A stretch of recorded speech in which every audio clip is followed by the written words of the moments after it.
Bom dia, boa tarde, boa noite, quando e onde você estiver. Começa aqui mais um Store Podcast, lembrando que a próxima história pode ser a sua, viu? Olha, quero agradecer a mais de 200 mil visualizações que nós tivemos esse último mês no Instagram. Tem sido um sucesso graças a você que tem visto, compartilhado e se inscrevido no nosso canal. Muito obrigado pelo carinho, que você de forma muito caridosa, afetuosa, tem nos ajudado a fazer crescer esse canal. Quero agradecer também aqueles que fazem e nos ajudam nesse grande projeto, que é contar histórias bacanas como a tua. Doutora Sinara Sandoval Carvalho Contursi, fisioterapeuta, trabalha com reabilitação física, pós-operatório, terapias a laser e também terapias manuais. Doutora Sinara, não briga comigo não, viu? O Super Vale, o varejo, o atacado é aqui. Quer economizar de verdade, gente? Vai lá no Super Vale.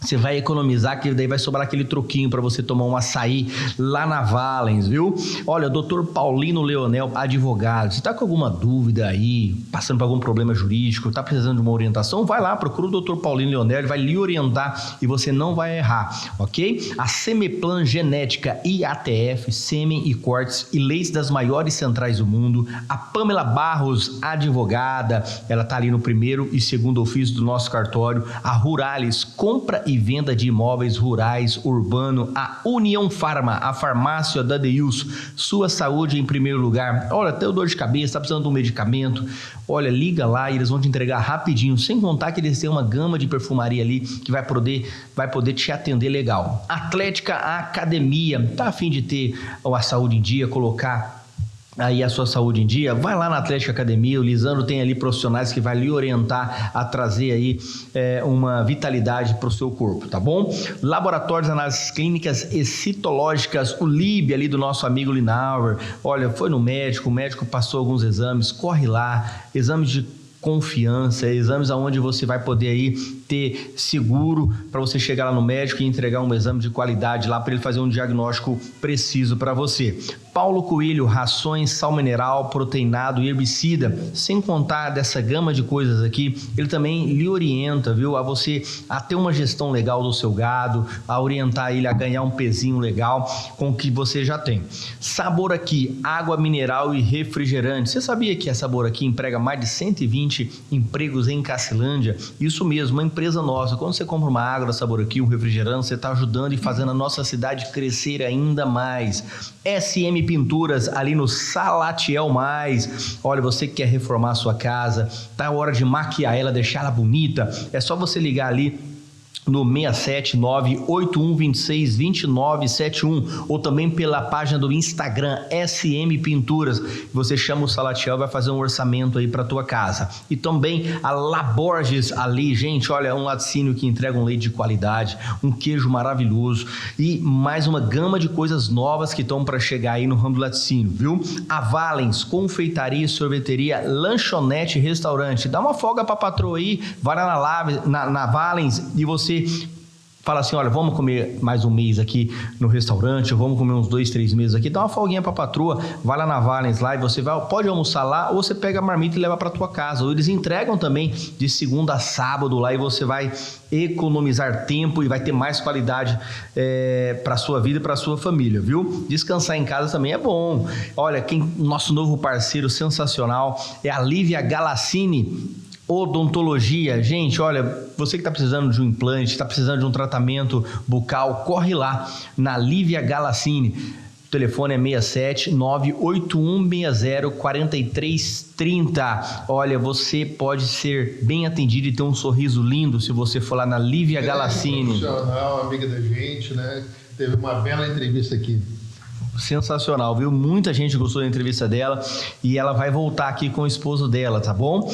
Olha, hoje a gente está com ele aqui, ele é escritor, cineasta, já escreveu 4 livros, tem 4 documentários também. Jornalista. Se você não sabe, ele teve no caráter experimental do Rotativa no Ar, o jornal pelo rádio de maior audiência, mais conhecido da nossa cidade, maior importância também para o nosso município. Olha, ele está conosco aqui, o Corino. Boa noite, Corino, tudo bem? Boa noite, é um prazer estar aqui. Primeiro quero parabenizá-lo por esse empreendimento, não só aqui, né, o trabalho que você faz, na área de beleza, estética, né? Obrigado. Padrão de Rio de Janeiro, São Paulo. Para mim é uma surpresa, porque eu não conhecia. Então, é um empreendimento extraordinário. E também o podcast. Nós estamos nessa era digital. Eu digo que nós estamos na era pré-digital ainda. Nós vamos entrar na era digital para os próximos anos. Eu até quero falar um pouquinho sobre isso. Eu gosto de ler também sobre tecnologia, internet. Bacana. Né? Mas eu muito satisfeito de estar aqui com vocês. Que é um prazer, obrigado por você ter aceito o convite, estar aqui junto com a gente, e vamos falar um pouco sobre a tua vida, sobre o teu trabalho. Quantos anos de jornalismo?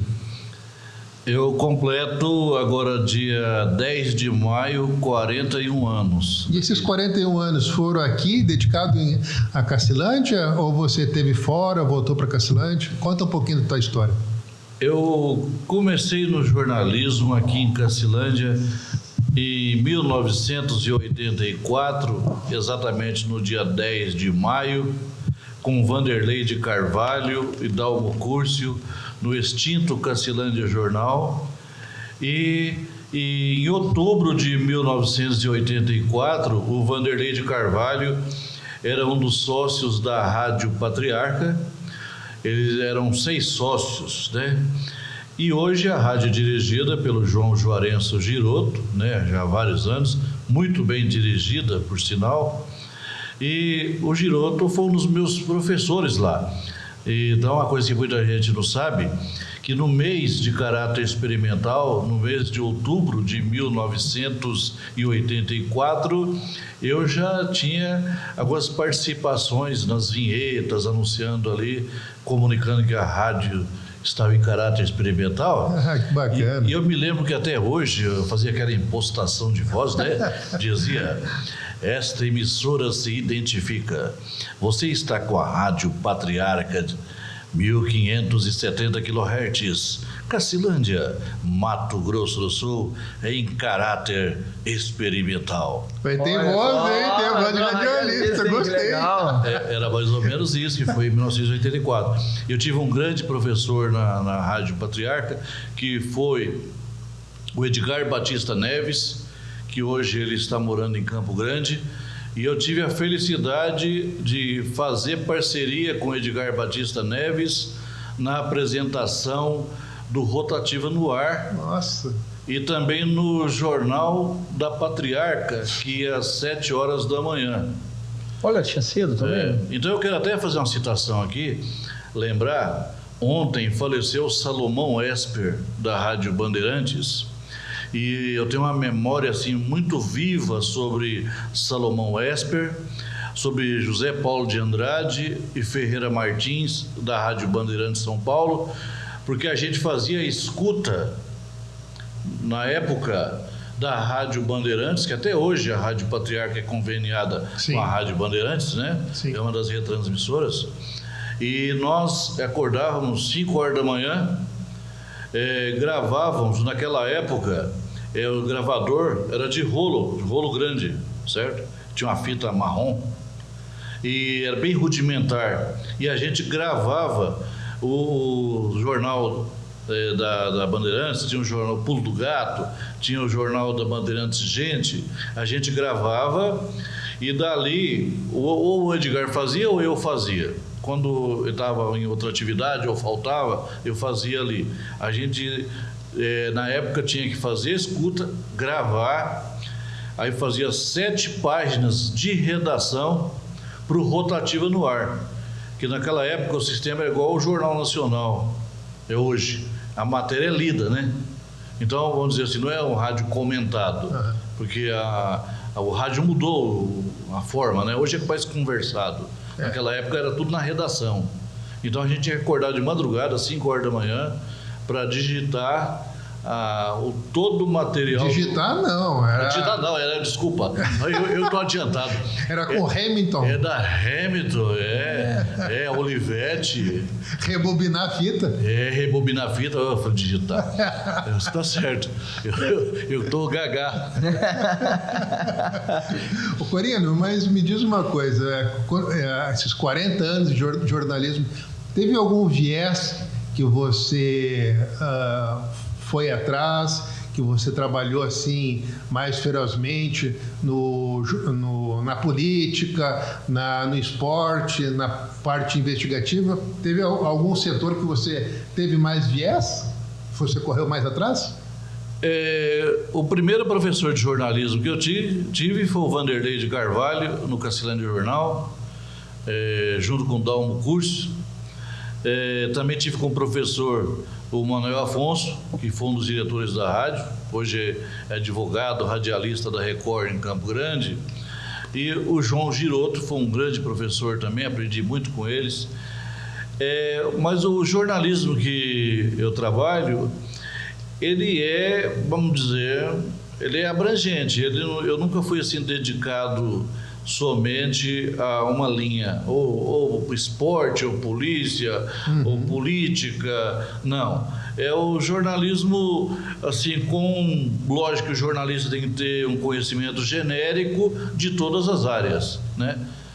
O jornalista vamos dizer assim, ele é um profissional de generalidades, eu costumo dizer, porque você tem que conhecer um pouco de medicina, um pouco de indústria, né? Um pouco de agricultura, um pouco de saúde, de educação, de comportamento, né?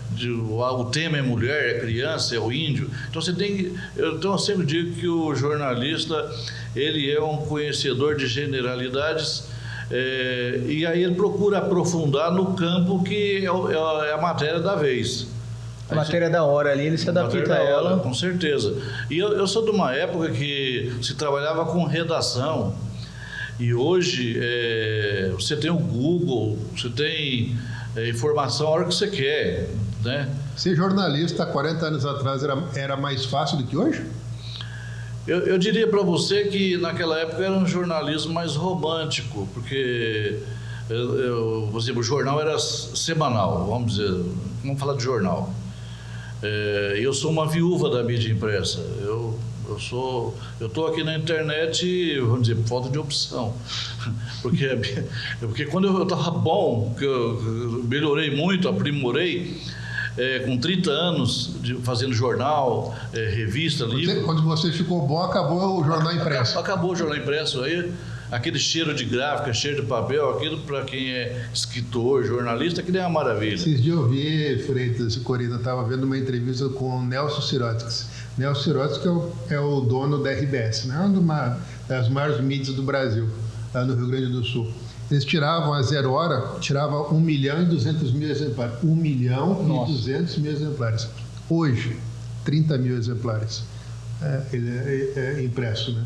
Hoje é tudo nessa vertente digital, né? Como é que mudou isso? Né? Mudou muito. Para vocês terem uma ideia, o grupo da Editora Abril, que já editou mais de 100 publicações diferentes, foi comprado num leilão por R$100 mil, com uma dívida de 1,5 bilhão. Meu Deus. Nossa. Aí quando eu quebrei, eu tinha um jornal na Bahia e uma revista. E eu quebrei em 2014 para 2015, eu caí em depressão. Fiquei em deprê, fiquei muito mal, porque eu falei, isso aqui, eu sou incompetente. Porque naquele ano que a Dilma sofreu o impeachment, 2014, eu tive um cancelamento de 90% dos contratos. Nossa. Foi assim, uma coisa de imediato. Então, ou seja, eu estava ali cerçado em cima de um determinado número de empresas, e houve um cancelamento e você não conseguia repor aqueles contratos. Então, a revista era sobre o quê? Era revista também de jornalismo, de generalidades. Que cidade da Bahia? Jacobina, na Bahia. Jacobina. Jacobina. Mas o que foi? Você foi embora? Ficou muito tempo fora? É interessante a minha ida para Jacobina. Eu estava fazendo as contas esses dias. Eu morei 31 anos em Cacilândia, eu tenho 61 anos. Eu morei 32 anos em Cacilândia, e 17 anos na Bahia e 12 anos em São Paulo. Então, onde eu morei mais foi aqui em Cacilândia. E eu não sou cacilandense de nascimento, mas eu nasci praticamente dentro de Cacilândia, porque eu nasci aqui na ponte do Ribeirão Grande, na divisa com Paranaíba, fui registrado como paranaíbense, né? Mas hoje eu sou cacilandense porque a Câmara de Vereadores me outorgou o título cidadão cacilandense, que eu tenho a honra e tenho que defender. Então, mas só voltando à questão do jornalismo, o jornalismo que eu pratico, ele é em cima dos assuntos que praticamente o morador é que dá a pauta.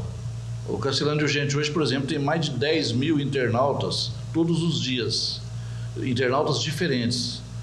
Então nós fazemos essa medição, e tem dia que o Cacilândia Urgente chega a 28 mil visualizações quando tem crime, acidente com morte, porque a gente sempre sai rápido na frente. Então, vamos dizer, a propaganda hoje do meu trabalho em Cacilândia é a notícia ruim. Quando acontece uma notícia ruim, aí o pessoal já vai para o site. Explode. Às vezes dá mais que a população de Cacilândia, que a população que é 20 mil, eu já tive 28 mil acessos num dia, e já teve matéria do Cacilândia Urgente de ter mais de 149 mil visualizações, uma matéria. O Coriani, como é que faz para você? Só por uma curiosidade, qual matéria específica que teve? É uma matéria que eu tenho até vergonha dela. Porque mostra que hoje o que predomina é bobagem. Vocês vão até, parece piada, mas não é não. Eu recebi umas fotos engraçadas de um amigo lá de Cuiabá. Isso foi acho que em 2017. Tem um letreiro de concreto que eles põem na entrada da cidade, né? Ali na entrada, eles colocam lá de concreto no chão. Ali está Cuiabá. Aí caiu uma chuva lá forte e derrubou as letras da entrada da cidade. Derrubou o Iabá. Aí só ficou o CU. E o coraçãozinho? Não tinha coração. Não. Ficou só o CU. Né? Você em casa quiser soletrar, você soletra aí.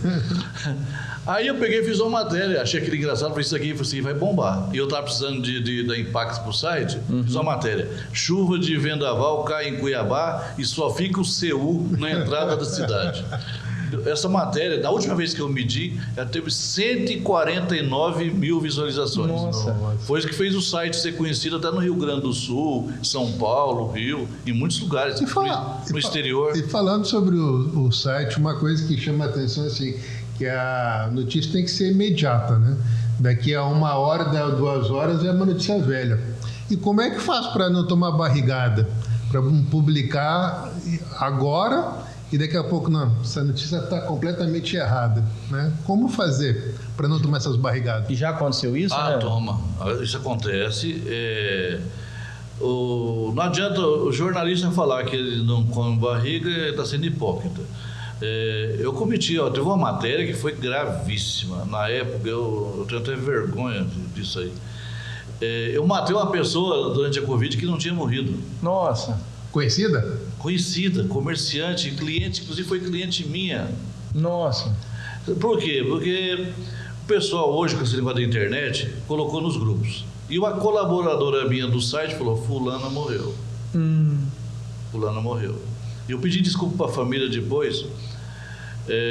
Foi a menina da bijuteria da praça, que faleceu na Covid. Se eu lembro o nome dela. A Keila Biju. Ela falou, Keila Guimarães. Ela foi para Santa Casa, saiu entubada para Costa Rica e aí a internet aqui deu ela com morte. Para vocês terem uma ideia da audiência do Cacilândia Urgente, essa matéria ficou no ar 10 minutos, deu 200 visualizações em 10 minutos. Nossa, muito. Foi quando eu soube que não tinha morrido, que alguém me ligou e eu tirei do ar. Ficou 10 minutos no ar, deu até nota na rede social, eu pedi desculpa à família. Então aconteceu isso aí. Agora, porque o nome do site é Cacilândia Urgente. Quando eu lancei o Cacilândia Urgente, eu tive sorte, porque houve um caso aqui ligado assim à pedofilia, à violência, em 2017. E eu fui o único veículo de comunicação a publicar. Naquela semana, eu tive 700 pedidos de amizade de jovens de Cacilândia. numa semana.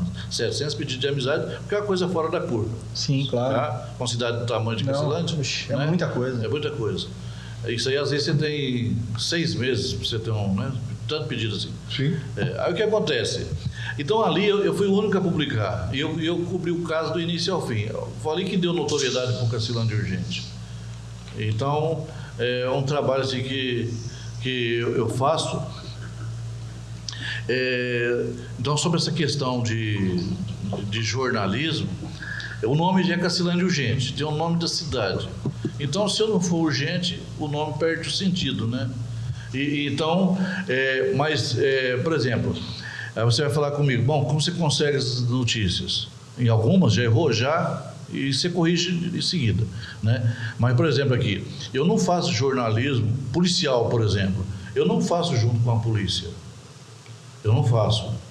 Eu não fico esperando a polícia militar, a polícia civil investigar. Eu faço a minha investigação. Teve um crime lá na Vila Pernambuco. Eu chego lá e vou só ouvindo os moradores. E aí, por exemplo, tem policiais que me chamaram lá na delegacia para me confirmar aquelas informações, porque por exemplo, eu já consegui investigar situações policiais que a polícia não sabia. E que essas informações que eu basei chegaram a ser utilizadas para ir até para inquérito. Por quê? Porque eu ouvi pessoas...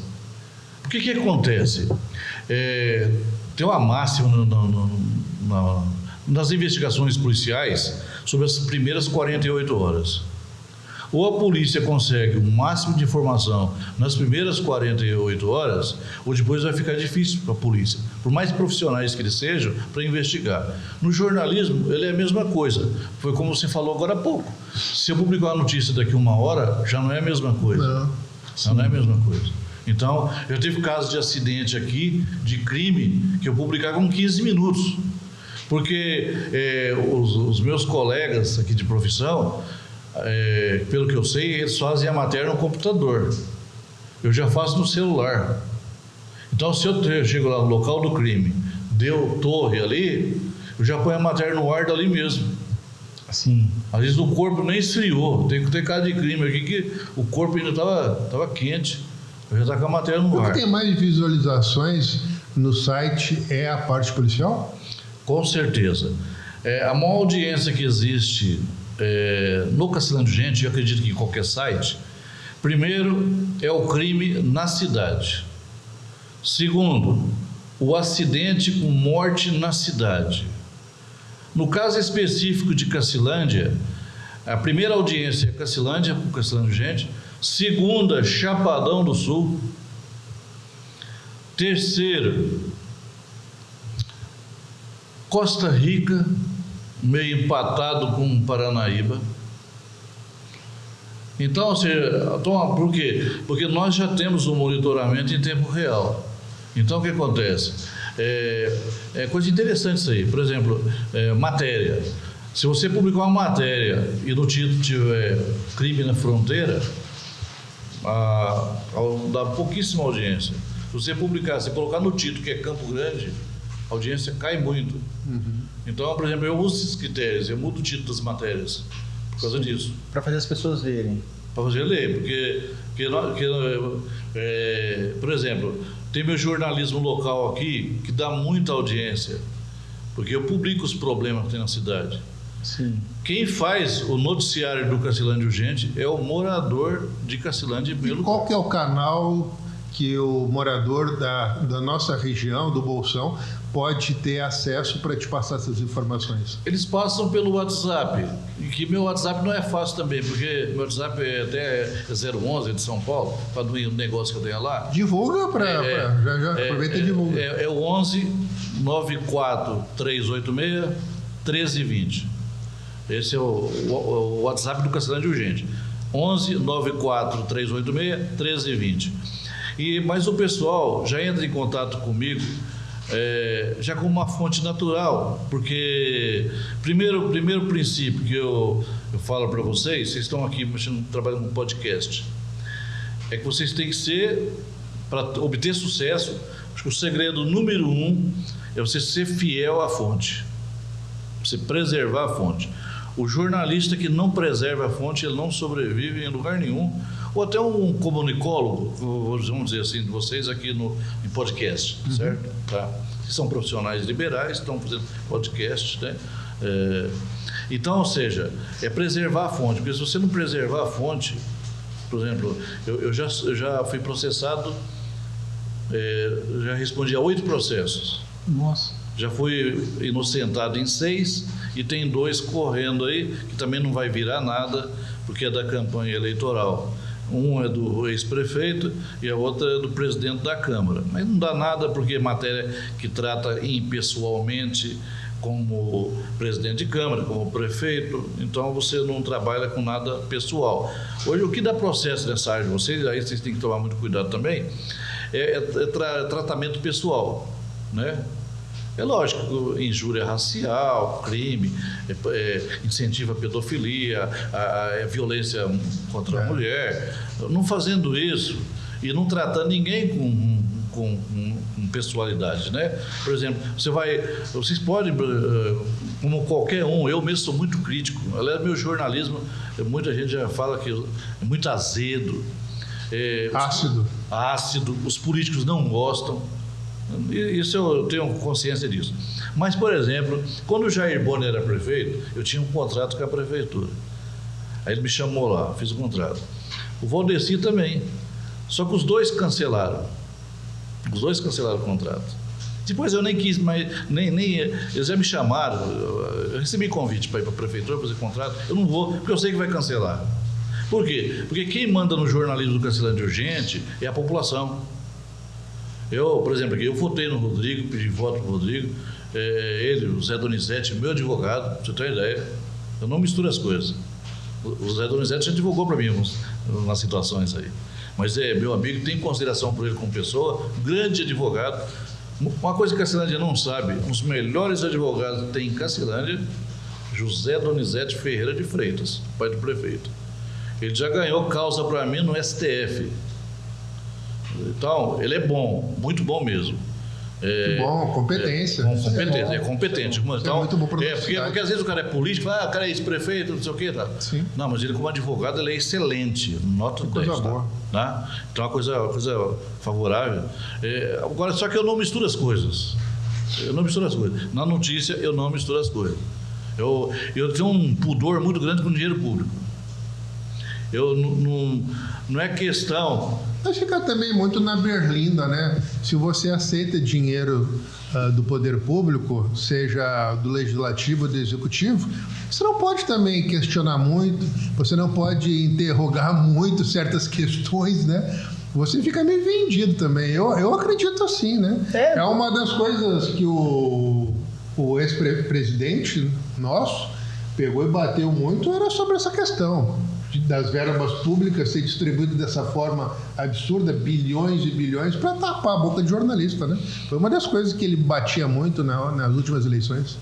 Porque, tipo assim, é da hora, e quem faz a notícia é o povo. De repente tem um buraco lá na Vila Pernambuco, né, que já tem 30 dias, 40 dias lá. O pessoal arrumou água, mas esqueceram de tampar, né, ou por algum outro motivo adverso. Aí, de repente, o cara liga para você: Corinthians, então o buraco tá aqui, tem 45 dias, e agora? Você vai publicar, né? Eu tô te dando um exemplo grosseiro. Aí, buraco faz aniversário na Vila Pernambuco, né? Aí, de repente, a prefeitura me patrocina, né? Ajuda a cuidar. De repente, você não é fiel ao cara que realmente acompanha o seu jornal durante o dia. E isso acontece, né? Eu vejo assim, isso quer ver mais grave ainda, pior do que às vezes o buraco na rua, é o buraco no cofre da prefeitura.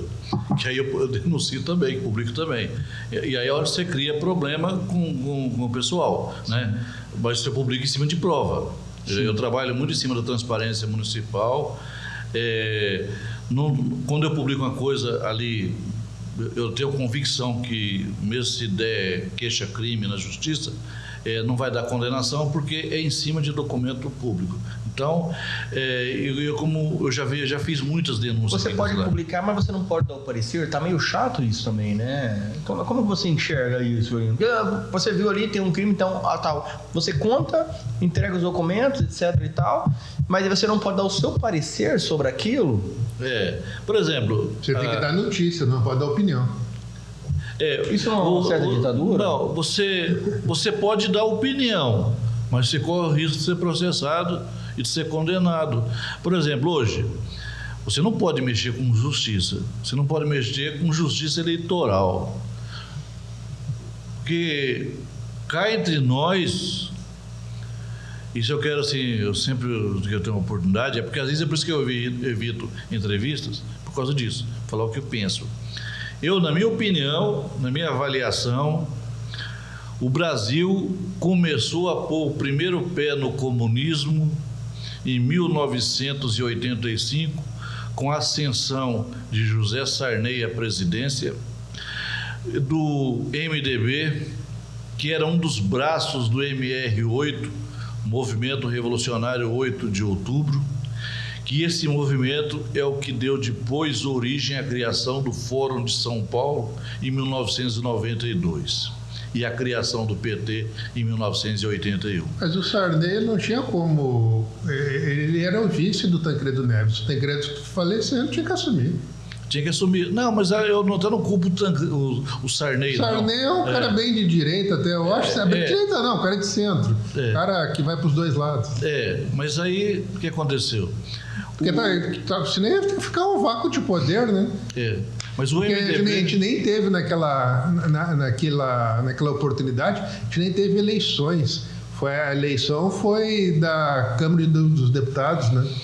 E o que concorreu com ele foi o Paulo Maluf ainda, imagina? Foi. A direita ali, na verdade, era Maluf, né? PDS, né? PDS. Agora, o que acontece é que o MDB, ele mudou, depois teve uma nova embalagem que foi o PSDB, né? E que ele é mais light, mas se você apertar muito, ele mistura com o PT. Na verdade, eu vejo o PSDB, não te cortando, Gorino, eu vejo o PSDB como um PT de gravata. Entendeu? Com certeza. O PSDB, na verdade, ele é o PT, só que gourmetizado. Ele é um PT gourmetizado. Mas o PSDB existe? O PSDB acabou. Acabou agora. Não existe acabou mais. Agora, mas está já em outros partidos que estão fortalecendo. É o caso do PSD. Sim. Que é comandado pelo Gilberto Kassab, pelo Otto Alencar na Bahia. Então, ou seja, já são novas vertentes. Mas eu quero só voltar. O MDB, com vários esquerdistas na época e disfarçados, como Ulisses Guimarães, que foi o senhor das diretas e da Constituição, né? Então, o que acontece? Ali já começou a ser implantado o comunismo. Porque a nossa Constituição, ela vai contra um princípio humano que foi muito bem sacramentado e difundido pelo saudoso jurista baiano Rui Barbosa, lá pelos meados do século passado, em que ele dizia: oferecer igualdade a desiguais não é promover igualdade, mas desigualdade flagrante. Sim, claro. Então, a nossa Constituição de 88, meu jeito de ver, ela nada mais é do que uma cartilha do Partido Comunista bolchevique, bolivariano. Por quê? A partir do momento em que você dá igualdade para as minorias, você está indo contra as maiorias. Mas o que isso aí significa? Significa uma das colunas do comunismo, que é o quê? É criar confusão. Sim. É colocar a divisão de classes. Homem contra mulher, o índio contra o branco, a criança contra o adulto. Norte contra o sul. Essa educação inclusiva criada pelo Paulo Freire, que foi um dos fundadores do PT. Sim. é o que está ocasionando hoje a falência do ensino público brasileiro, em que a criança ela manda no professor.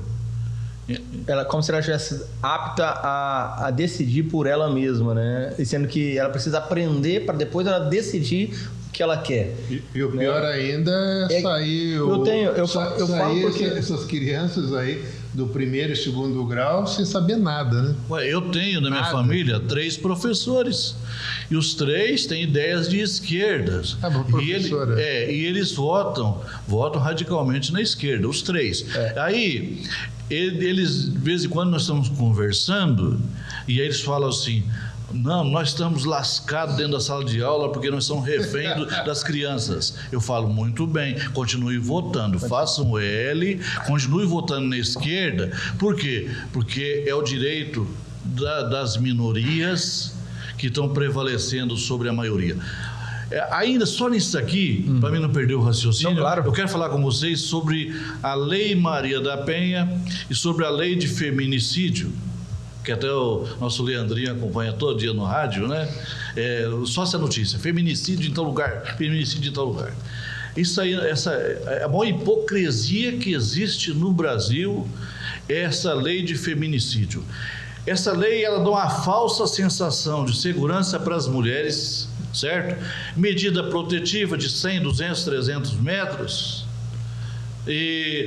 Mas o objetivo dessa lei, as mulheres não perceberam, porque o índice de violência não diminuiu, aumentou. Ao contrário. Por quê? Porque esse tipo de legislação, que eu considero comunista, radicalmente comunista, isso sim é golpe, é o que é a nossa legislação. Coloca a mulher contra o homem contra a mulher.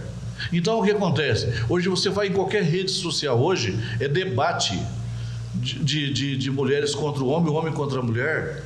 Eu nem participo desses debates, porque ali o objetivo, a construção disso aí é criar confusão, é colocar o homem contra a mulher, quando nós sabemos que o princípio humano qual é?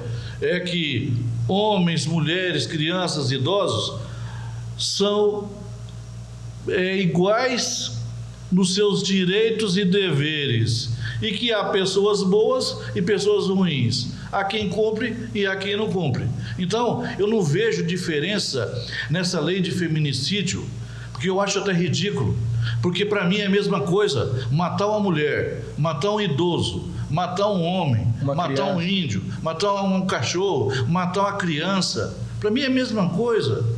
Porque você vai gastar dinheiro público para fazer delegacia da mulher. Especializada na mulher. Não adianta. Está mais que provado. Nós temos aqui em Campo Grande, nós temos em alguma cidade de Mato Grosso do Sul. Paranaíba tem. E os índices de violências estão até aumentando, não diminui. Por quê? Porque o que nós precisamos é o que os governantes não fazem. E aí é o que me deixa decepcionado, é porque tinha que ter mais investimento na educação de qualidade. Olavo de Carvalho fala sobre isso naquele livro do Celso Brasil, um grande repórter no nosso país. Eu tenho ele, é o mínimo que você precisa saber para não ser idiota, é um compilado de todas as crônicas do Olavo de Carvalho, e uma delas é isso: cria-se um problema, faz uma problemática desse problema para criar secretarias para esse problema, né? Mas quem pensou nisso? Foi um italiano chamado Antonio Gramsci. O cara escreveu 28 teses para dizer como é a aplicação, e ele gera o quê? O caos.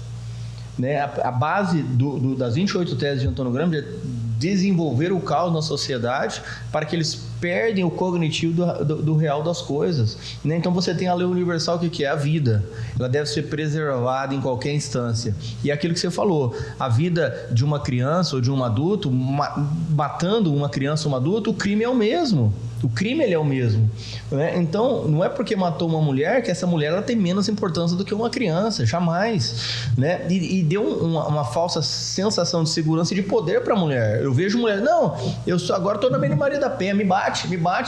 Isso a gente vê na internet o tempo inteiro. Salve algumas exceções. Me bate, e você vê que isso não adianta. E você vê o que acontece. Hoje, eu escutei na Rotativa no Ar vários acontecimentos que muitas vezes, na hora que o cara vai ser intimado, onde que o cara vai ser intimado? Ele já está junto com a mulher. A mulher é refém, né? Ou a mulher, ela não se dá o devido valor também. Ela apanhou uma vez e ela, não, a gente estava bêbado. Então uma coisa vai levando a outra. Talvez o que falta é uma consciência moral, uma consciência social que não é ensinado na escola, né? Como consciência, como dever, e as pessoas elas estão apanhando, e quando o Estado entra, na maioria das vezes, a mulher ela vai ali para tirar a queixa. Não. Mas às vezes tirar a queixa porque ela é refém financeiramente da pessoa, ela depende financeiramente do homem. Tá com 2 filhos, vai fazer o quê? Tem que voltar para casa. Não tem opção, né? Agora, infelizmente é isso. Mas não se pode. Mas criar uma delegacia. Tá, mas o que ela vai fazer? O que a mulher vai fazer? Ela toma uns tapas, aí vai lá denuncia, aí o cara vai ser preso, ela vai ficar como? Sem comer? Né? O cara vai ser preso, ela vai sustentar como? Ela acostumada a ser dona de casa, mas o marido dela que tem uma profissão aqui na nossa sociedade que leva comida para ela, né? Então é um problema bem complexo, né? Mas aí é onde que o Estado tem que intervir na contramão, né? Em vez de criar uma delegacia para punir, porque já existe delegacias para punir violência, seja ela qual for e para quem for, o Estado deve o quê? Intervir para quê? Para dar condições, né, básicas para que essa mulher venha se desenvolver e não ser ter assistência do Estado, mas ela se desenvolver, para tipo de pessoas assim, situações assim, você vai para o Sebrae, você vai para uma empresa assim, você vai aprender a trabalhar, você vai fazer isso, seus filhos vão ser assistidos na creche, no colégio, e você vai ter condições de trabalhar. Isso seria o ideal. Porque isso não existe, porque o assistencialismo, ele meio que impera, né? E eu acho que esse assistencialismo jurou uma certa escravidão moral e intelectual das pessoas, estão escravizando, fazendo elas se apequenando. Mas você quer ver uma coisa? Nós estamos falando de violência aí contra a mulher, né? Aí tem uma hipocrisia absurda que chama-se Código Penal Brasileiro. A base dele é de 1940, quer dizer, nós estamos falando de mais de 80 anos, certo? Um código cheio de brechas. Aí nós vamos para uma outra análise. Mais de 1/5 do nosso Congresso Nacional é composto por advogados. E advogados que têm teias de influência nos poderes da República, nos poderes estaduais e nos poderes municipais. Então, o que acontece? Um homem, ele é condenado, por exemplo, porque ele matou a mulher. Pelo nosso Código Penal, ele teria que ser condenado até 30 anos, porque é a pena máxima permitida no Brasil. Se ele é réu primário, com 10 ele sai. Então, mas eu não vou nem chegar nesse ponto. Se ele tiver bom advogado, ele pode ficar ali, passar a noite na cadeia, depois de se apresentar com o advogado. Se tiver advogado bom, o advogado ajuda até a limpar o sangue dele. Né? Vocês sabem dessa história do advogado? Do camarada que matou a esposa? Não. Tem uma história dessa. O camarada... Verídica ou ficção? Essa história eu ouvi como ficção, até como anedota, mas ela pode ser real, eu acredito que pode ser real também. Que o camarada matou a esposa e aí foi à procura do melhor advogado que tinha na cidade. Ele falou: doutor, eu vim aqui porque o senhor é considerado o melhor advogado da cidade, dinheiro não é problema porque eu tenho. Opa. Eu estou até aqui com a faca na mão, eu estou com sangue na camisa, eu acabei de matar a minha esposa e vim para o senhor me defender. Porque eu confesso para o senhor, porque vamos jogar limpo, eu sou o matador, o advogado. Alto lá, você não é matador. Estão dizendo por aí. Você é inocente. Então, advogado é bom, então, né? Mas isso aí com certeza acontece por aí. Então, olha só o que eu vou falar com vocês.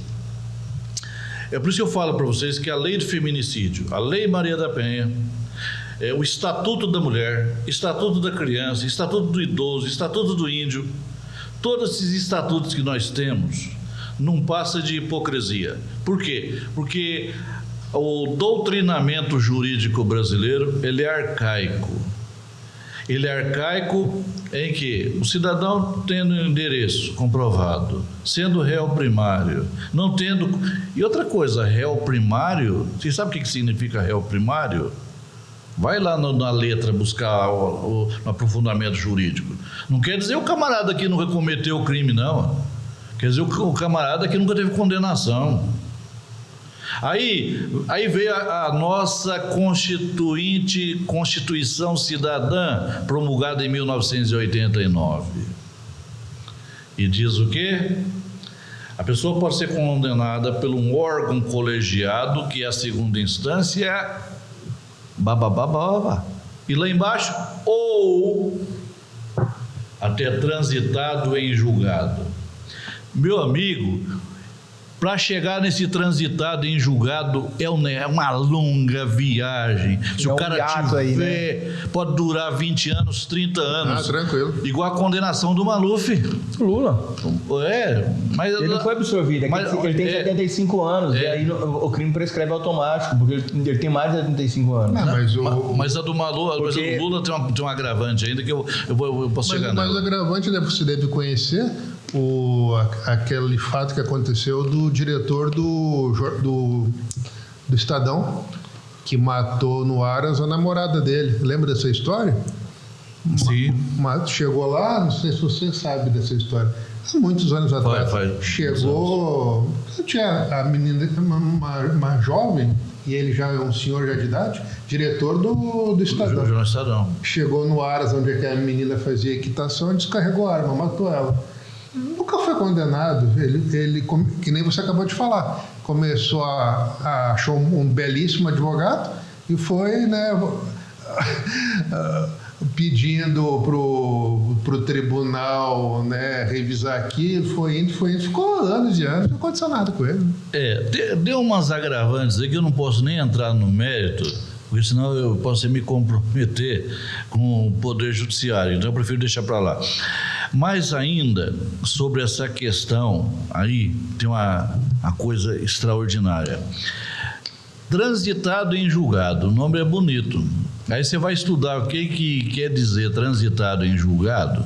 Quer dizer o seguinte: começa da primeira instância, vai para a capital do estado em segunda instância, ali pode ter a decisão monocrática, depois pode ter a decisão colegiada por uma turma, aí depois pode recorrer para ser todo colegiado estadual, nosso caso é o TJMS.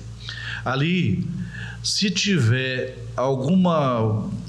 Eles podem entrar... Algum vício no processo? Pode entrar com um embargo infringente, embargo de declaração. Depois vai para o STJ. O STJ começa o processo tudo do zero no STJ. Recorre. Para ter a decisão no Supremo Tribunal Federal, o cara com um bom advogado, vai para uma das turmas, que geralmente decide com 5. São 11, tem um presidente, e são as 2 turmas. Turma 1 e turma 2. A turma 1 julga. Aí recorre. Aí vai para todo o órgão colegiado. Se o camarada tiver um voto, não foi unanimidade, teve um voto, ele tem direito ao embargo infringente, que é o de buscar um novo julgamento. Se ele não tiver nenhum voto, ele pode entrar com embargo de declaração, que aí ele pode conseguir o quê? O cumprimento da pena. Corino, mas mudando um pouquinho de assunto jurídico para outra vertente aí. Você nunca teve vontade de ser político, se candidatar no executivo, no legislativo? Nunca. Teve convite? Tive convite diversas vezes. Nessa última campanha teve? Teve convite. Na anterior, eu quase fui candidato, cheguei a ser pré-candidato. a vereador. Por convite do Luiz Tenório. E aí ele me convenceu, eu me tornei até presidente do PSD municipal, mas foi uma experiência que para mim não foi boa, porque aí eu tive que começar a gastar dinheiro meu, que eu não podia, porque o eleitor nosso, o eleitor brasileiro, ele já está viciado, né? Ele já a receber migalhas. Então, infelizmente, no Brasil ainda, o voto ele é comprado de forma muito descarada, muito aberta. Mas então, como você vê? Você vê o eleitor mercenário gera o político mercenário? Não é o político mercenário que gera o eleitor mercenário? O político vem de onde? Nossa sociedade. Do povo. Do povo. Sim. Ele não se torna desonesto depois que ele entra na política. Então, por exemplo, aqui, eu acho isso aí uma grande hipocrisia brasileira. A imprensa, boa parte da imprensa prefere jogar panos quentes nisso aí, uma coisa que não me agrada. Por exemplo, o camarada culpa o prefeito, o prefeito é corrupto, o vereador é corrupto, o presidente é corrupto, o governador é corrupto. Alguém elegeu, né? Ele foi eleito, ele não está lá porque ele não está lá obrigado, né? Foi eleito. Aí você vai falar assim, olha, bom, mas o povo não é. Será que o povo não é? Eu estou sempre em fila de banco, já andei muito no transporte público. O brasileiro, ele gosta de levar vantagem em praticamente tudo. Isso não falo todos, mas uma boa parte do povo brasileiro gosta. A grande maioria. Uma boa parte da população brasileira, não é do castelândense que eu estou falando, não, é do brasileiro como um todo. Sim, mas se a gente for buscar nossa formação, por exemplo, vou fazer um comparativo entre Brasil e Estados Unidos. Como que os Estados Unidos foram colonizados? Por protestantes ingleses e irlandeses, que foram atrás do quê? Da terra prometida, seguiram o princípio bíblico de buscar a terra prometida. A terra prometida para eles era a América, por isso que é Américo Vespúcio, né? Na versão deles é Américo Vespúcio, né? Uns falam que é Cristóvão Colombo, mas eles consideram que é Américo Vespúcio, que conseguiu em 1492, 8 anos antes do Brasil, né? Pedro Álvares Cabral descobriu o Brasil. Eles foram para lá para quê? Eles foram para colonizar e transformar aquilo numa grande nação. É a terra prometida deles. Se você pegar a origem do descobrimento do Brasil, que o Brasil foi descoberto por um acidente, né? Que Pedro Álvares Cabral ia para as Índias. De português. É um erro de português. Saiu para descobrir a Índia. Foi para descobriu o Brasil. Foi. Já tinha muita gente. Terra vista, né? Aí o que aconteceu? Qual foi que eles fizeram? Foi a primeira cidade fundada pelos portugueses, foi São Vicente, em São Paulo. São Vicente foi a primeira cidade brasileira fundada por eles, né? Depois, Salvador, na Bahia, para onde a família imperial foi. Aí, o que acontece? Qual foi a cultura deles? Explorar aqui os escravos, os índios, para trabalhar para eles, para pegar as riquezas nossas, o ouro, o pau-brasil, e levar para Portugal. Então imagina, eles usaram isso aqui como uma forma de expropriação da propriedade que na época era dos índios para levar para Portugal, enquanto os americanos fizeram o contrário. Eles fizeram os Estados Unidos uma grande nação. Eles enriqueceram. Com trabalho. Tudo bem que foram brutais, mataram índio e fizeram o escarcéu. Mataram os latinos, né, que foram surgindo, e fizeram a colonização deles. Já o Brasil não. Aí tem um princípio que eu busquei isso aí nos livros, que eu li muito literatura europeia, muito. Literatura latina, então, eu li demais. E tem umas histórias interessantes, que o Brasil, na época, se tornou penitenciária de Portugal. Então, o castigo dos bandidos lá era vir para o Brasil. Então, por exemplo, eles não queriam a bandidagem lá em Portugal. Eles limpavam, enchiam os navios, soltavam aqui. Os caras então, ou seja, era uma punição para o camarada vir para o Brasil. O que eles podiam escravizar, eles punham para trabalhar para ele, assim como eles fizeram com os negros, né, da África, que vieram para cá para trabalhar. Então, ou seja, depois, o que eles fizeram? Tanto é que houve a expulsão, né, da família imperial, voltou para Portugal. E muita gente não sabe dessa história, acha que o Dom Pedro I foi o herói que levantou a espada nas margens do rio Ipiranga, em São Paulo, e conseguiu a independência. Não foi. A independência do Brasil foi negociada entre a coroa que ficou aqui, a coroa portuguesa e a coroa inglesa. O Brasil assumiu uma dívida de 2 milhões de libras esterlinas para ser livre. Foi comprado a nossa independência. Então, aquela imagem bonita do Rio Ipiranga, aquilo é só para inglês ver. Então, ou seja, se a gente for buscar o fundamento, né, na primeira carta que... Acho que a exploração, se a gente fosse fazer um paralelo que nem você fez no início, Estados Unidos e Brasil, os dois foram muito explorados, tanto nos Estados Unidos como no Brasil, foram extremamente. É que eu acho que avançou mais, eu acho que a maneira cultural de você enxergar o país que teve outros viés, né? Que infelizmente a gente não chegou nisso aí. Se a gente pegar os Estados Unidos, uma grande parte nem era, né, dos ingleses, era dos franceses. E depois o que aconteceu? Foi comprado dos franceses, né? Quem que ajudou a combater os ingleses? Os franceses foram lá ajudar. É porque os Estados Unidos está na frente, é um país progressista, rico, o mais rico do mundo. Nós temos aqui no Brasil uns Estados Unidos. O sul do país. Sem dúvida. O sul do país, por quê? Porque o sul do Brasil, principalmente Rio Grande do Sul, Santa Catarina, Paraná, são colonizados por quê? Por europeus, não é isso? Que foram para lá. Então, por exemplo, você pegar o PIB, se for comparar o PIB do sul com o PIB do Nordeste, é absurdo. É absurdo, né? É aquilo que você estava falando, né? A cultura, né?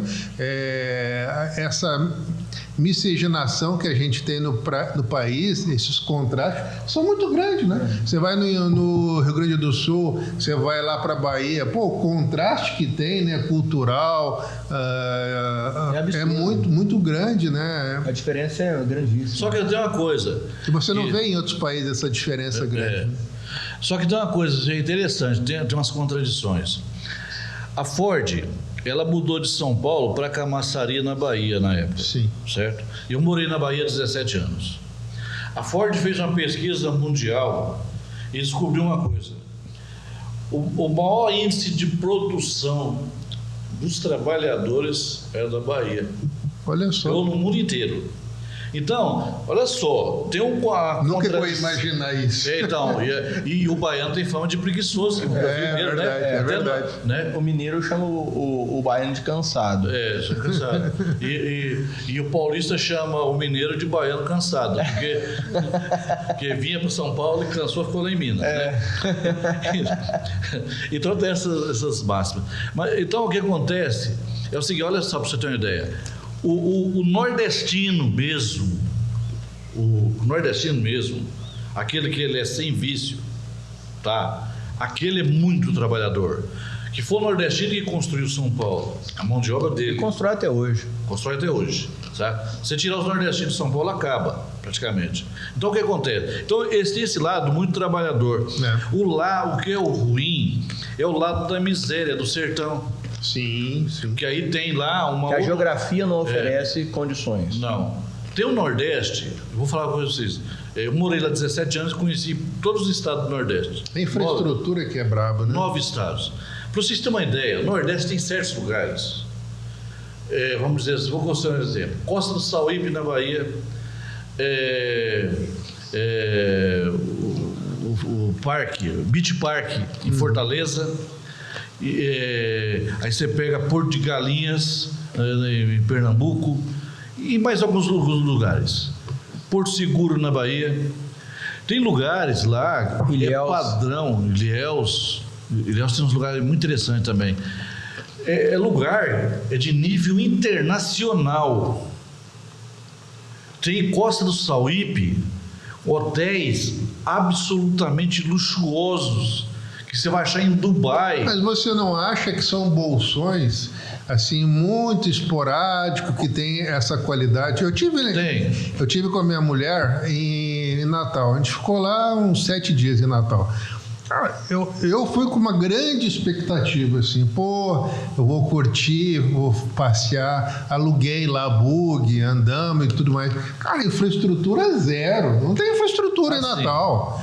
Eu fiquei num bom hotel lá e aluguei lá, passearam comigo, me levaram no seu restaurante. Eu disse, cara, não acredito que me levaram nesse restaurante. Mas que eu tô falando... É muito ruim.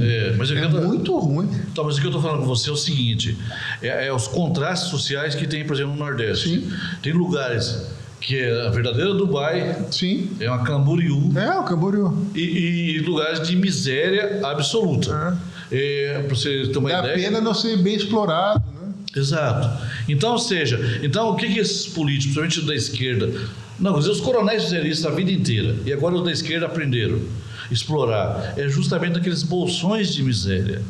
Porque foi o que você falou, você vai em Costa do Sauípe, mas ali a 2, 3 quilômetros tem a miséria. Você vai em Salvador, tem uns pontos turísticos extraordinários, mas e os bolsões de miséria que tem? Então é assim, uma coisa. São Paulo. Já que a gente falou de bolsão que não tem um grande desenvolvimento, qual que é a tua perspectiva aqui para Cacilândia? Dos municípios na periferia de Cacilândia extremamente tão pujantes, estão se desenvolvendo, Inocência com uma baita de uma fábrica de celulose, Cacilândia pujante, Aparecido do Taboado cheio de empresa. Qual que é o futuro de Cacilândia? Eu acredito que Cacilândia é a bola da vez. Cacilândia, mesmo com a má vontade das administrações que passaram por aqui, eu não estou falando do prefeito atual porque está começando agora. Sim. Né? Tem todo o tempo para fazer, diferente. Um belo governo, então estamos torcendo muito por ele. Não, torcemos por ele, torço pelo sucesso dele. Né? Inclusive votei nele. Eu também. Votei no Rodrigo. Então, espero que ele não me faça arrepender. O que acontece com Cacilândia ao longo do tempo, a meu ver, e eu ouvi isso aí no governo lá em Mato Grosso do Sul, em Campo Grande, eu ouvi isso aí na antessala da Casa Civil do Estado, quando eu estive lá, foi na época do governo do Reinaldo. Eu ouvi de uma recepcionista, quando eu falei que eu era de Cacilândia, sabe o que ela me falou? Falou assim, você é jornalista de Cacilândia? Você veio pedir alguma coisa para o governador? Eu falei, não, eu só vim aqui para fazer uma entrevista com ele, para fazer entrevista só por e simples, só isso. Aí ela falou assim, então você talvez seja um dos poucos de Cacilândia que veio aqui para não pedir nada. Eu falei assim, mas é assim? Ela falou, é. E aí, por coincidência, estava um cacilandense lá, e ele me falou, e ele trabalha lá na Casa Civil. Ele me falou assim, olha, o que ela está falando é verdade. Eu fico com vergonha de ser de Cacilândia, porque os políticos de Cacilândia, quando aparecem aqui no governo, geralmente é para tirar foto com o governador, com os secretários, sobre decisões que já foram tomadas, que já estão no Diário Oficial há muito tempo. E eu fui analisar e tem fundamento. Por exemplo, eu desconheço qualquer projeto de Cacilândia com viabilidade socioeconômica para buscar o crescimento industrial, para colocar Cacilândia nesse desenvolvimento do Costa Leste, da indústria, da agroindústria, de instalação de grandes empresas aqui. Eu desconheço. Eu nunca vi um portfólio que seja impresso ou digital de Cacilândia. Primeira coisa, se você quer o desenvolvimento de um município, você tem que mostrar que município é esse, o que esse município tem para oferecer, né? Cacilândia precisa implantar aqui uma ideia dos americanos, que chama cluster. Cluster é o conjunto de atrativos numa determinada região. Mas nós temos mão de obra, nós temos energia elétrica. Então, nós vamos chegar lá. Uma boa internet. Nós vamos chegar lá. Para você obter isso aí, você precisa buscar o essencial para o município. Primeiro, o município precisa se conhecer. Primeiro, a classe política precisa ter conhecimento técnico de administração pública. Eu defendo essa ideia. Mas sem uma gestão pública, sem uma formação de gestão pública, nenhum ali eu acredito que tenha. Não tem. Mas eu defendo essa ideia. Eu acredito que alguém, para ser prefeito, tem que fazer um curso de administração pública. Eu defendo essa ideia. Porque se um médico para operar, você vai confiar num leigo para fazer uma cirurgia em você? E você para cuidar de um município todinho? Como que entra uma pessoa que não tem conhecimento técnico de administração pública? Mas você acabou de falar que a bola da vez é Cacilândia. O que te faz pensar isso? O que me faz pensar isso é porque é o seguinte: Cacilândia, nós estamos aqui, na divisa com Goiás, termina aqui em Goiás cidade. Nós estamos a uns 100 e poucos quilômetros de Minas Gerais, certo? Nós estamos a uns 150 quilômetros de São Paulo, estamos a uns 250 quilômetros de Mato Grosso. Cacilândia é um centro regional. Tanto é que Cacilândia aqui é um dos centros de distribuição de droga para Goiás. Passa por Cacilândia.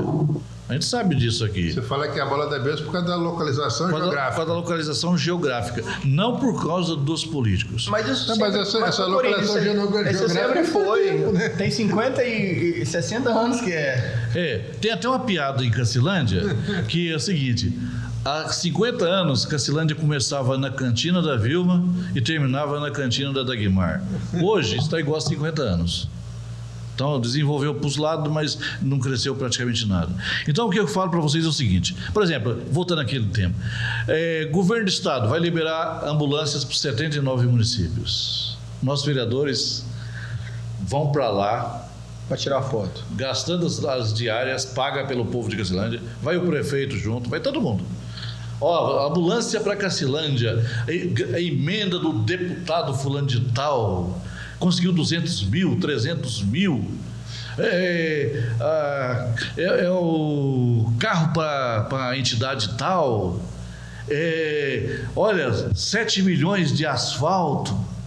Pô, liberou 7 milhões para Cacilândia, mas liberou 15 para Paranaíba, 30 para Aparecida do Taboado, 80 milhões para Dourado, 150 milhões para Campo Grande. Sim. Mas para quem a gente daria um mérito no seu caso? Você acha que esse mérito ele devia ser só do deputado e não dos vereadores? Porque alguém deu. Né? Eu sei que a sua crítica que você está falando é em relação, poxa, os vereadores estão gastando diárias, 2, 3 diárias para ir lá, vezes 11 é muita coisa, né? E aí eles chegam para cá dizendo que conseguiu, só que de fato não conseguiram. Só foram lá tirar foto, certo? Mas então a gente deveria estar aqui dando a notícia mais correta seria o quê? O governador do estado fez uma emenda junto com o deputado fulano de tal? Não, eu acho que o problema não está aí. Se o mérito é do vereador, para mim pode ser vereador, pode ser do prefeito, pode ser do deputado, pode ser de todo mundo. Pode ser, o problema não é esse. O problema é o pensamento pequeno que eu vejo. Aí é que está. Por exemplo, aqui, eu nunca vi em Cacilândia nenhum vereador ou prefeito, ou deputado, sei lá, qualquer coisa. O cara tem um portfólio de Cacilândia para apresentar a Cacilândia, ele vai numa grande empresa. O Cestini, durante a administração Gerboni, o Cestini tem 3 fazendas no município, pelo que eu sei, entendeu? Ele faz parte de uma entidade lá que cultural, econômica, italiana no interior de São Paulo. Ele representa esse movimento italiano. Ele se propôs a fazer.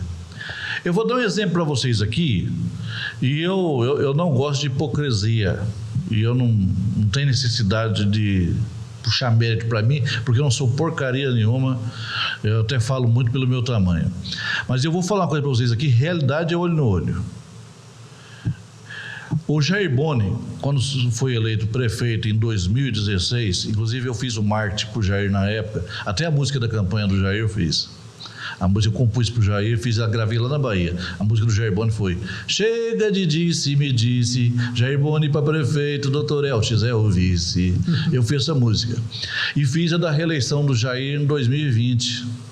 Era a música, é só olhar e ver, é só olhar e ver, ruas pavimentadas, estradas recuperadas, é só olhar e ver. Aí eu tô fazendo as músicas da campanha do Moro, eu tinha muita amizade com o Jair. Eu era dentro da cozinha do Jair. E para mim foi o cara que o concurso com o prefeito Cacilândia, apesar de algumas falhas dele, que eu via que na questão do desenvolvimento, que era o que ele pecava, mas o Jair foi muito bom administrador, a meu ver, tal. E eu tinha muita amizade com ele. O Jair Boni, ele pediu para mim dar umas sugestões para ele quando ele se elegeu em 2016 e eu entreguei para ele. Uma das sugestões ele pôs em prática.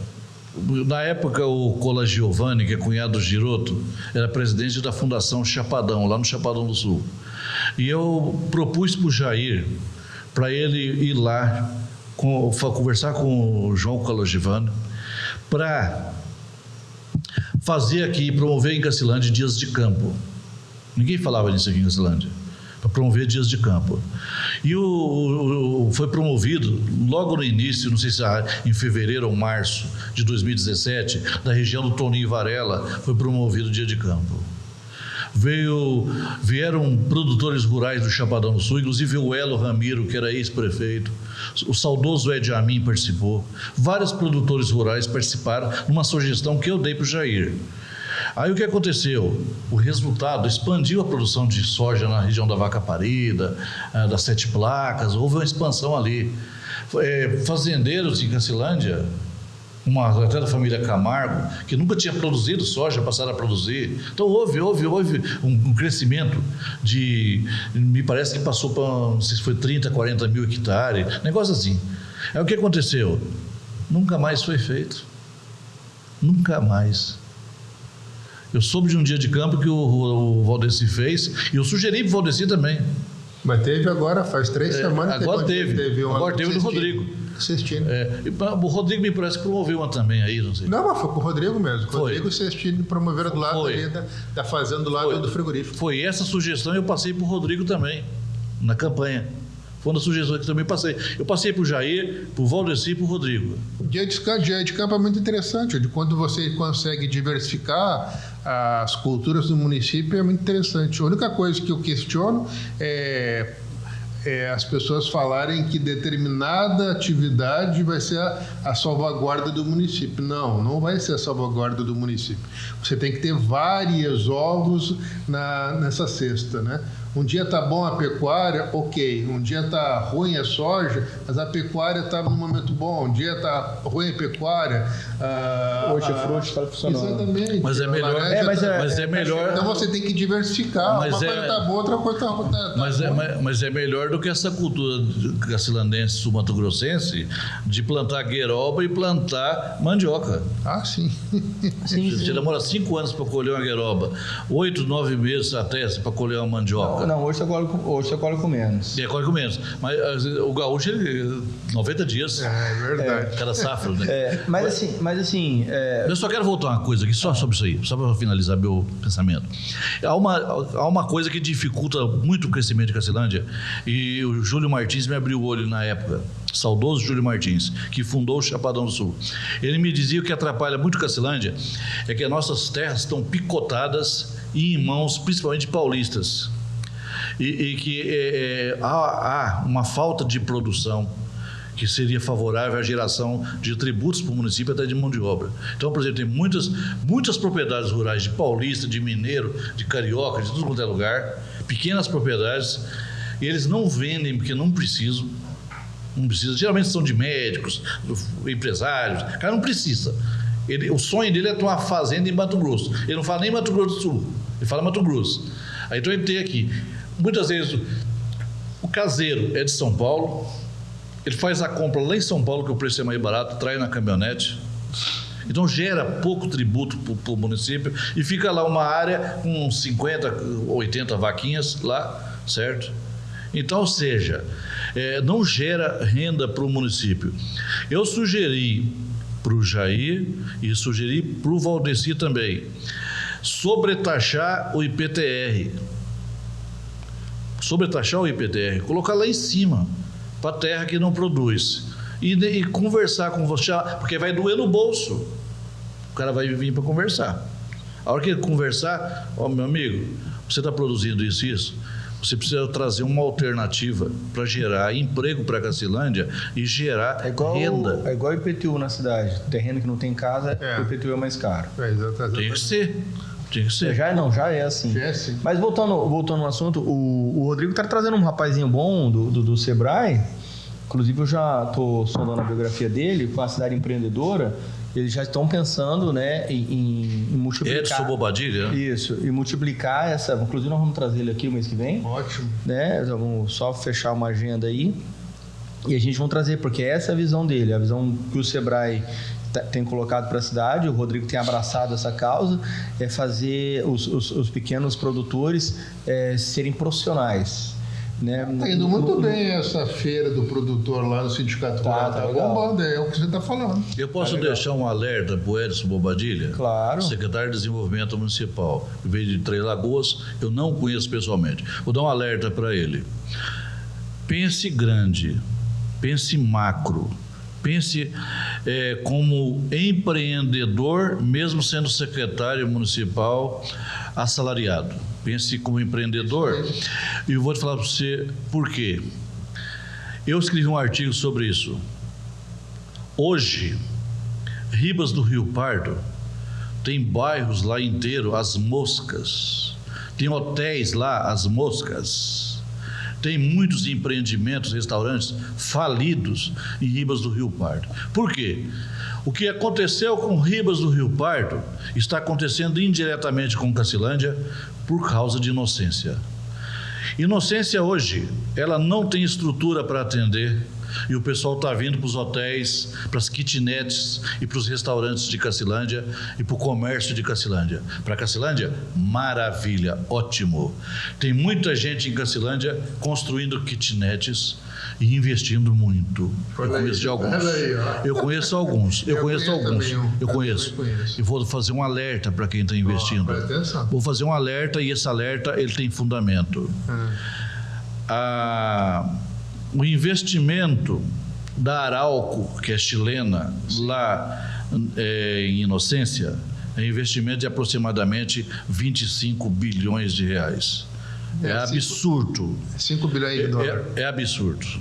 Acho que é uns 6 bilhões de dólares, mais ou menos. 6,4 ou 6,2. Vai até 2027. Vamos tardar atrás 1 ano, 2 anos. Vamos colocar 2029, certo? A previsão de quem analisa a Inocência tinha 8 mil habitantes, está com 13 mil. A previsão é que pode chegar a 32 mil habitantes em Inocência. Vai haver um boom.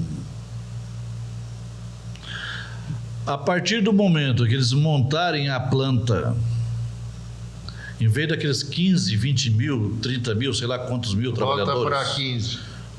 Eles vão voltar, muita gente vai voltar para a sua terra, lá para o norte, para o nordeste, Sim. ou para o Paraná, ou para o que veio, certo?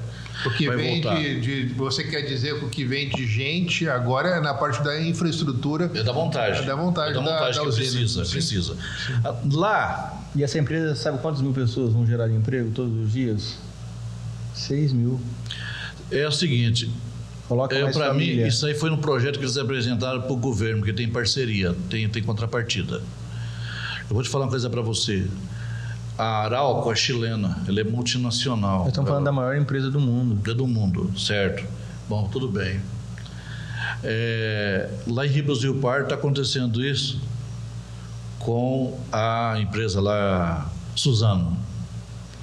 O que está acontecendo? Eles estão automatizando cada vez mais. Mas tem que ser. E vão automatizar muito mais. Sim. Vão automatizar. Não, eu acredito que vai acontecer isso mesmo. Esse boom é normal Vai que ser, aconteça. vai acontecer, depois vai diminuir o número de Vai habitantes. ser. Eu acredito. Então, eu Acredito. aconselho para quem, por exemplo, assim, Acredito. eu não sou empreendedor, eu sou só jornalista que analisa coisa. Eu analiso quem estiver investindo agora, quando chegar lá na frente, se tiver oportunidade para mudar o ritmo. O nicho do negócio,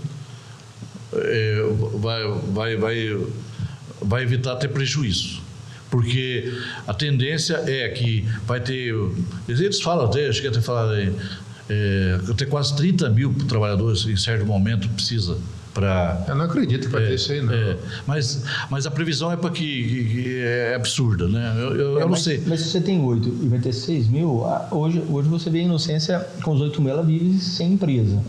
Agora, para uma empresa que vai gerar 6 mil empregos direto, automaticamente esses 6 viram 10, porque são famílias, são filhos, né? Não são 6 homens, 6 mil homens que não vai trabalhar. Exato. Com isso, você querendo ou não, vai ter 10 mil pessoas. Vai terminar tendo 18. Sim. Não tem como, Corino. Porque não é uma empresa assim, que ela vai ser construída, vai embora e ninguém vai trabalhar nela. Ela precisa dessa turma. Tem que ver muito o que a empresa vai se prontificar. Mas eu te entendo o que você está falando. Mas só que tem uma coisa. Aí vai muito da administração, vai muito do Toninho lá, prefeito, começar a trabalhar a questão do futuro para criar o quê? Porque essas famílias não vão embora, né? Continue, né?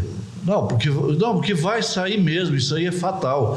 80% da mão de obra vai embora. 2 mil, 3 mil pedreiro, vai ficar só 2 anos, 3 anos, depois vai embora mesmo. Não tem pra ficar. E tem os ajudantes gerais, que eles têm muito. Então, ou seja, vai acontecer. A Prefeitura de Inocência, ela já está trabalhando uma alternativa, porque os gringos, eles vêm fazer investimento aqui para obter lucro. Mas eu acho que a grande questão, sabe qual que é? Por que eles colocaram em determinado local a indústria? Ele é muito longe de Inocência. Por quê?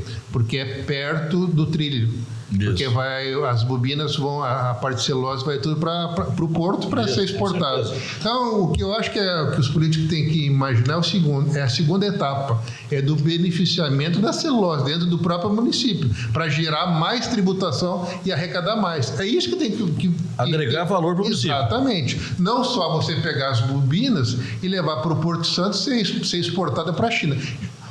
O grosso, o que é? Para fazer papel higiênico. A Eldorado, o que é? É tudo China, vai para a China. Vai para a China, né?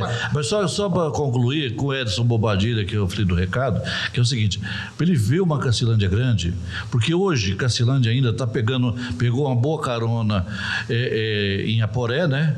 Com a Nardini, certo? Isso aí já deu uma esvaziada boa, certo? A usina de Paranaíba. Mas já estabilizou. Paranaíba, Mas é o seguinte... São 4 ou 6 homens que vão todos os dias para a Nardini. Isso não vai mudar. Sim, até a Poré criar uma estrutura. A hora que a Poré criar a estrutura, isso acaba. Fatalmente. Ou diminui, pelo menos, né? Mas isso aí diminui. Eu acredito, pela estrutura que o Aporé ofereceu e o que sobrou do Aporé, porque você for olhar, não mudou quase que nada. Pelo contrário, foi uma cidade que inchou e murchou com muita facilidade. Né? Talvez os políticos lá não olharam com certo carinho, com certo com desenvolvimento que podia oferecer. Mas a gente tá bom demais o papo, só que a gente já tá estourado nos horários. Eu queria te pedir uma recomendação de um bom livro. Recomenda para nós um bom livro. Sei que você é escritor, é da tua área. Um bom livro? Isso. Na época que nós estamos... um livro que eu recomendo, eu acho que para a gente trabalhar muito a cabeça, né? Gatilhos Mentais. Tá. O nome do autor eu esqueci agora. Mas o pessoal pesquisa. Gatilhos Mentais. Ele é um livro que trabalha, não é um livro de autoajuda. É um livro que ensina você a usar a mente. Ótimo. Usar a mente, né? Então, esse livro eu recomendo porque ele dá um retorno. Eu acho que você, depende dos psicólogos, dos psicanalistas, para não gostar do que eu vou falar agora, mas você pode economizar muito, de repente, em análise, né? Isso é legal. Então, recomenda para nós agora uma boa música. Uma boa música. A música da minha vida. Opa, gostei. Para mim, é a música mais linda que tem, tanto em melodia quanto em letra e também pelo cantor, Vamos lá. que para mim é o maior de todos. My Way, Frank Sinatra. Opa! Nossa, legal. Ixi, é uma das músicas que eu mais gosto do Frank Sinatra. Do meu jeito. Para mim é música. É linda mesmo. Essa música fala a letra é Mas o maravilhosa. Elvis Presley também é bem bacana. Canta. Canta bem. Mas eu acho que o Elvis foi um Frank Beatle, Sinatra também é legal. Para mim, o Frank Sinatra é o maior de todos os artistas. A voz de ouro. Para mim, é o maior de todos. Fala para mim, Corino, um lugar que você tem a vontade de conhecer. Aqui no Brasil ou fora do Brasil? Fala um lugar aí que o Corino gostaria de conhecer. Só um, mas eu tenho que preparar o bolso. Vamos lá. Fernando de Noronha. Legal. Você tem que preparar o bolso. Um pouquinho. Me fala o que é a família, no teu entendimento, a família do Corino para você. A família é tudo. É a base. E então, família é um presente de Deus. Falando em Deus, o que é Deus para o Corino? Eu acredito no Deus como centro de tudo,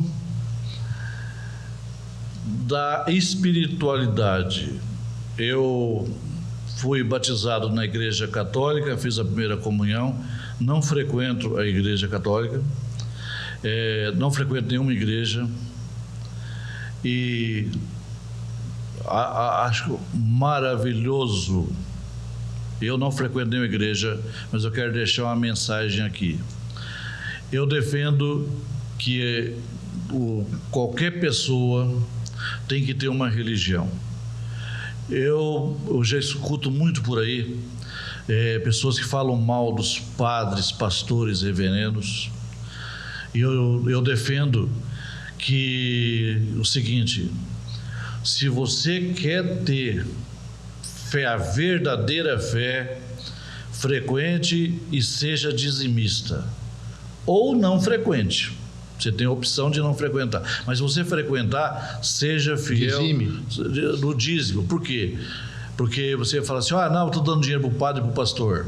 Se você fizer participar de uma associação comercial, de uma entidade, de uma maçonaria, de um clube de futebol, de um sindicato, você vai pagar a mensalidade. Então, tudo que você vai frequentar hoje, porque não existe movimento se não tenha dinheiro para bancá-lo.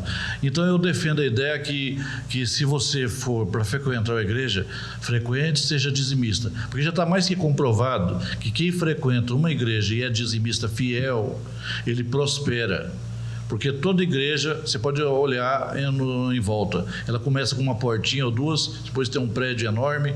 Aqueles primeiros frequentadores que iam de bicicleta, a pé, tem carro importado, caminhonete, a prosperidade é para todos. Então, mas essa prosperidade é para quem é fiel do dízimo nas ofertas e realmente participa. Porque não adianta você fazer parte da maçonaria se você não for um bom maçom. Se você é um desportista, se você não for bom naquilo que você faz e pleno, né? Eu acho que o grande segredo é esse da nossa. Você não precisa ser rico, ser milionário, ser poderoso, mas você tem que ser eficiente no que você faz, né? Corino, brigadão pela entrevista, foi muito legal. E deixo as considerações finais para o Freitas. Isso. Corino, se você pudesse dar um conselho para o Corino, que conselho você daria? Não esqueci do poema, não. Você vai recitar ele daqui a pouquinho. O conselho que eu daria para mim? Olhando para a câmera? O conselho que eu daria para mim que faça melhor tudo que você fez até hoje, tenha humildade de reconhecer os seus erros, porque a gente só aprende fazendo. Porque aos 18 anos a gente pensa que sabe tudo, quando chega aos 80 descobre que não sabe nada. E seja mais humilde, seja mais forte para aguentar os trancos, porque é fazendo que se aprende. Corino, o que é a vida para você? A vida é um presente maravilhoso. Eu tenho a felicidade de todo dia acordar feliz. E se eu tenho essa... Eu não importa quantos anos eu venha a viver, né? Quantos dias me faltam, mas a vida... Eu acho que a simplicidade de você definir a vida é viver. É viver. Então, enquanto tiver bambu, vamos fazer flecha. Acho que é por aí. Corino, agora chegou a hora de você dar o seu recado, né? Antes de você dar o seu recado, gente, o Corino trouxe um dos últimos poemas que ele fez. Ele está fazendo uma coletânea de poemas. E não deu pra gente falar sobre os livros, mas a gente vamos trazer ele aqui de novo para falar só sobre livro, nada de política, de história. Vamos falar sobre a história dos livros dele. Inclusive, ele escreveu um livro sobre Cacilândia, falar sobre os 4 filmes que ele de curta-metragem, né? 2 curta-metragens e 2 longa. 2 longa e 2 curtas-metragens. A gente vamos estar falando sobre isso. Só que ele vai recitar aqui pra gente e depois ele vai dar as considerações finais. Eu não estou com a memória boa, principalmente depois da Covid, eu escrevo as coisas e nem eu lembro. Então, mas tem um poema que é o meu jeito de ver a vida. A vida em ciclos. Tudo que acontece nesta vida tem a sua razão de ser, porque para o sujeito aprender, nenhuma lição é perdida. Tudo tem a sua explicação, a começar pelo nascimento, e cada passo no devido momento ensina uma nova lição. Depois vem a fase de crescer, escola, trabalho, religião e casamento. Vem filhos, netos e o envelhecimento. E chega o dia do sujeito perecer. Amigo, viva com prazer. Aproveite a vida intensamente, porque ela passa de repente.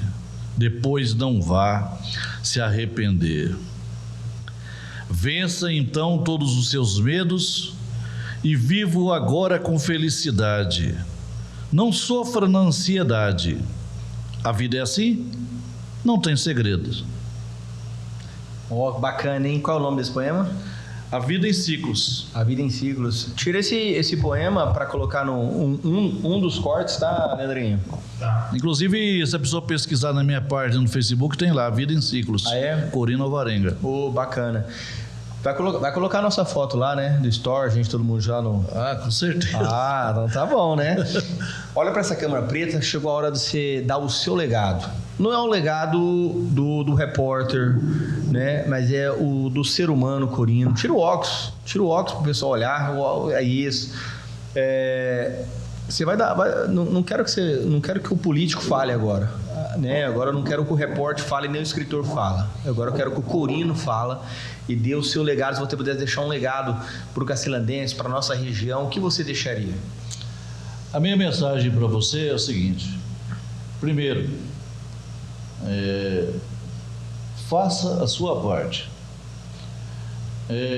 Lute por seus direitos da mesma forma que você luta pelos deveres e vice-versa. Eu quero deixar para você uma mensagem de conforto, de carinho, dizer para você que o importante não é o que a gente fala, é o que a gente faz. Então, o exemplo é o que resolve. Cada atitude que você fizer, eu vou te dar, para me finalizar, tudo que você for fazer na vida, eu procuro fazer isso, eu me cobro sobre isso. Você usar, e nós devemos usar, os 3 filtros do filósofo Sócrates. Primeiro, o filtro da verdade. O que você está falando ou fazendo é verdade? Esse é o primeiro filtro. O segundo filtro, o da necessidade. O que você fala é necessário? Então, além de ser verdade, tem que ser necessário.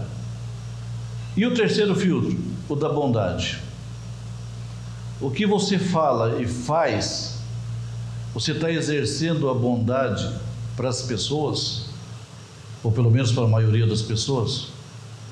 Então, eu termino com esses 3 filtros do filósofo grego Sócrates: a verdade, a necessidade e a bondade. Valeu, obrigado, tá? Gente, olha, estivemos aqui com o Corino, que há mais de 40 anos aí faz reportagem para o nosso município e fora também. Agradecer em nome do Dr. Luiz, em nome do Story Podcast, a sua participação. Obrigado por dizimar parte do seu tempo para estar aqui com a gente, tá? Foi de grande valia, serviu para poder abrilhantar o nosso podcast. É uma honra tê-lo conosco aqui. E agradecer você também que faz parte também desse projeto. Olha, você que ainda não nos segue, segue o nosso canal. É só você clicar aí, se inscrever no nosso canal. Tá 3 cliques de você. Você clica, se inscreve, clica novamente, compartilha com os seus amigos. Clicando novamente em cima do sininho, você ajuda a esse Story Podcast a te avisar todas as vezes que sai um vídeo novo aqui com a gente, tá bom? Um grande abraço, tchau, tchau. Até a próxima entrevista. Lembrando, Story Podcast, a próxima entrevista pode ser a sua.